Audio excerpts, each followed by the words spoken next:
You know that specific feeling of entropy? Entropy? That's a heavy way to start a Tuesday. No, stick with me here. Beat. Think about the physical world. You decide to clean your office, you buy the bins, you get a label maker, you feel this surge of control. You feel incredibly efficient. Exactly. But fast forward 2 weeks. The bins are overflowing. Receipts are on the floor. Beat. You can't find the one document you actually need. The chaos always creeps back in. It's the second law of thermodynamics applied to desk drawers. Always. Yeah. And I think that is precisely what's happening to us with our digital tools, specifically Google's NotebookLM. Oh, I completely agree. It starts as this pristine second brain. You're excited, you upload a PDF, it feels like magic. The AI summarizes it. You feel like an absolute genius. But then you have 30 notebooks, no folders. Right. You're clicking back and forth just to save a single YouTube video. It goes from a high-performance vehicle to a cluttered junk drawer. It really is tragic. Yeah. Because the engine underneath the AI itself is incredible. But the interface, it's missing some serious quality of life features. It's like owning a Ferrari but having to hotwire it every time you want to go get groceries. So that is our mission for this deep dive. We aren't talking about the AI model today. We are fixing the ignition. We're looking at a stack of 7 specific Chrome extensions that the community has built to patch these holes. Not Google. The community, and these aren't just cosmetic tweaks. We're going to cover the whole workflow. Capturing data without friction. Organizing that messy dashboard. Managing content like a pro. And finally, getting your insights out of the browser. And the best part, You don't need to be a coder. These are simple plug-and-play tools. let's start at the beginning of the pipeline, the moment of capture. The source material highlights a massive friction point here that I think everyone listening will recognize. The copy-paste dance. The dance. Walk us through it. You know the drill. You're on YouTube. You find an incredible video, maybe a lecture on stoicism or a coding tutorial. You think to yourself that you need to analyze this. So you pause the video. You copy the URL. You open a new tab. You navigate to NotebookLM.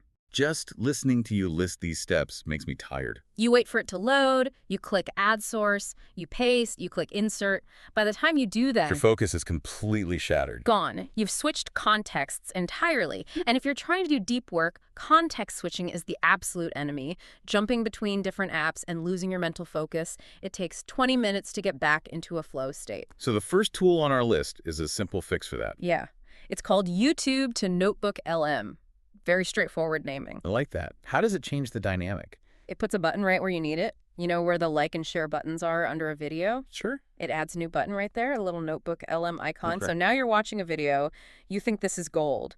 You click that button, a pop-up asks which notebook you want it in, and boom, transcript saved. You never leave YouTube. You never open a new tab. That is subtle. But let me ask you this. Does shaving off a few clicks actually matter for deep work? It absolutely does. Every tab switch breaks your focus. It prevents context switching entirely so you stay fully immersed in the content. Right. It prevents context switching to keep you immersed. Moving on to the next capture tool. What about text? We have the sibling tool. It's called the web importer. Same exact concept. You're reading an article on quantum physics. You click an icon in your browser bar. It sends the page to your notebook. Why is that better than just copying and pasting the text myself? Because it grabs clean text. Define clean in this context. The web is usually anything but clean. Think about a modern news website. What is actually on the screen? Pop-ups, cookie warnings, ads for socks, links to 10 celebrities who aged badly. Exactly. If you just copy-paste that page, you're feeding all that junk to the AI. The AI gets confused. It might try to analyze the sock ad as part of the geopolitical analysis. That makes sense. The web importer strips all of that away. It ignores the ads. It ignores the sidebars. It just grabs the core body text. It creates a signal-to-noise ratio that actually favors the signal. So it sanitizes the data before it even enters your second brain. Exactly. The source material gives a great example of this capturing power. They tested the YouTube tool on a video about learning languages fast. The user clicks the button and keeps watching. Meanwhile, the AI pulls out 3 specific nuggets in the background. What were the nuggets? First, focus is non-negotiable. You can't say you don't have time. Second, persistence. It takes about 200 hours of focused study to actually level up. 200 hours. That's a sobering number. It really is. And third, motivation. You need small rewards. But the crucial point is you captured that 200-hour fact without pausing the video. You collected the dot without stopping the process of connecting it to other dots. Immersion is the goal. Okay. Okay, so we've captured the data, we've pulled it from the web without breaking our flow. Now we have the problem I mentioned in the intro, the messy room, the dashboard. The endless list of boxes. Right. NotebookLM natively doesn't have folders yet, which honestly seems wild for a Google product. It's wild. You just have this endless scroll of projects. If you have a notebook for taxes sitting next to fantasy football, sitting next to quarterly reports, Your brain has to work harder just to parse what you're looking at. it's visual noise. It's low-grade anxiety. Yeah. So enter extension number 3, the bookshelf folder manager. This sounds like it provides some visual relief. It's strictly for your sanity. It adds a bright blue sidebar to the home screen, Yeah. and it introduces the concept of shelves. Essentially folders. Yes, but with a really nice UI. You can create a work shelf, a personal shelf, a research shelf. You just drag and drop your notebooks into them like stacking Lego blocks of data. That sounds satisfying. It is.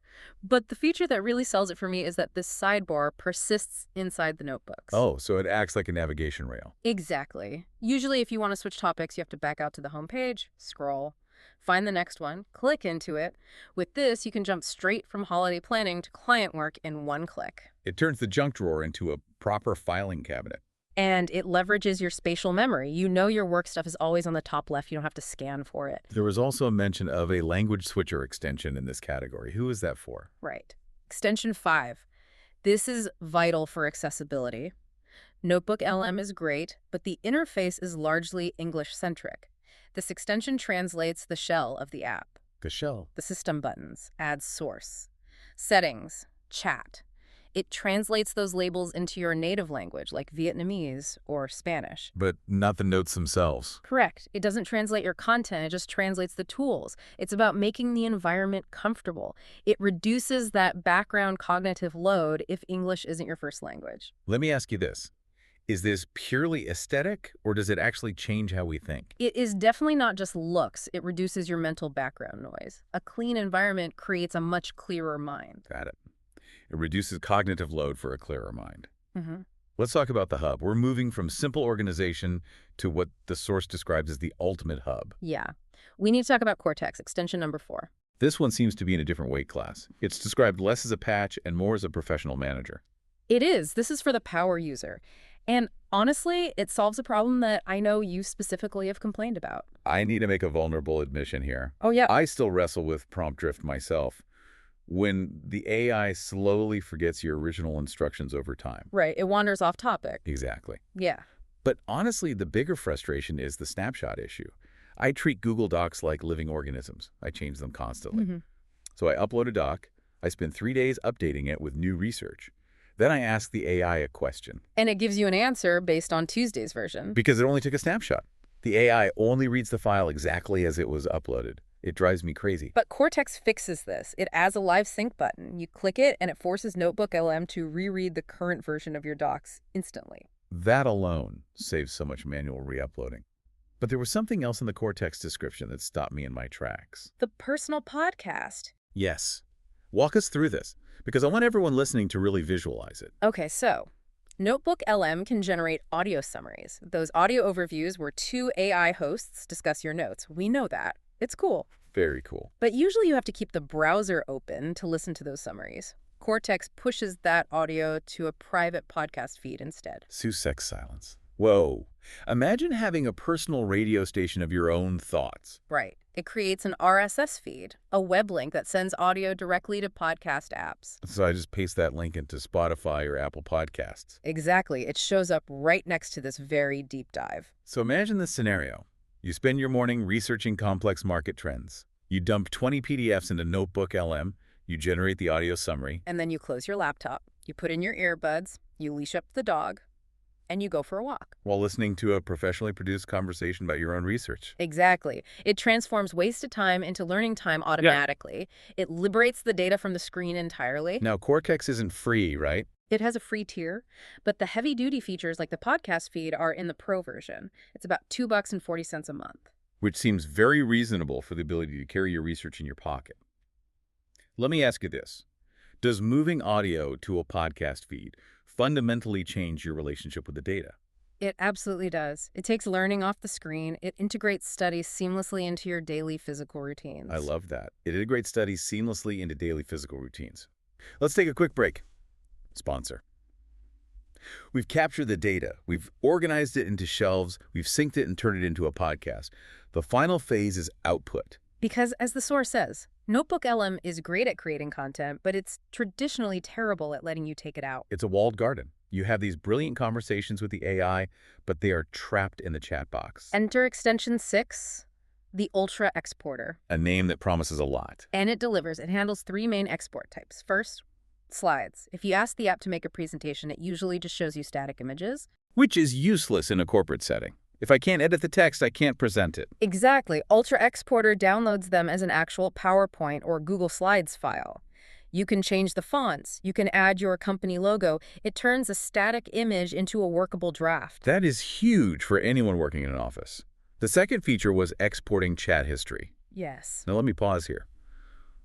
Why would I need a PDF of my chat with an AI? Just give me the final answer. I think this is the most underrated feature. Think about how you actually use the tool. You don't just ask one question. You spend an hour going back and forth. You refine an idea. You debate a point. Sure, it's a true dialogue. The conclusion is in the final answer, but the logic, how we actually got there, is in the conversation. Ultra Exporter lets you save that full dialogue as a PDF. So let me ask you, why is the ability to export the chat history so critical here? Because the final answer isn't the whole picture. It preserves the thought process and not just the final result. Spot on. It preserves the thought process, not just the result. What about the third export type? Markdown, a text format that keeps your headers and bolding intact. When you copy-paste into Notion or Obsidian, the formatting stays perfect. No retyping. Finally, we have the last extension. Extension number 7. This one is aimed at visual polish. Magic Eraser. This is for the perfectionists. When the app generates an image or a slide, it stamps a watermark on it. A little logo right in the corner. Which basically screams that I used AI to make this. Right. And depending on your boss, that might not be the vibe you want. Magic Eraser lets you upload the image, you brush over the logo, and it seamlessly fills it in. The source also mentions the slide deck cleaner feature. The batch tool, yes. If you have a 20-slide presentation, you don't want to edit them one by one, you upload the whole batch. It scrubs the logo from all of them at once. Making a rough 5-second AI draft look like a final professional deliverable. Exactly, in minutes. We've covered a lot of ground here today, 7 distinct tools. And I can hear you listening and thinking, if you really need to install 7 extensions just to use a Notes app. And the answer is a hard no. Please don't install all 7 at once. You will overwhelm yourself instantly.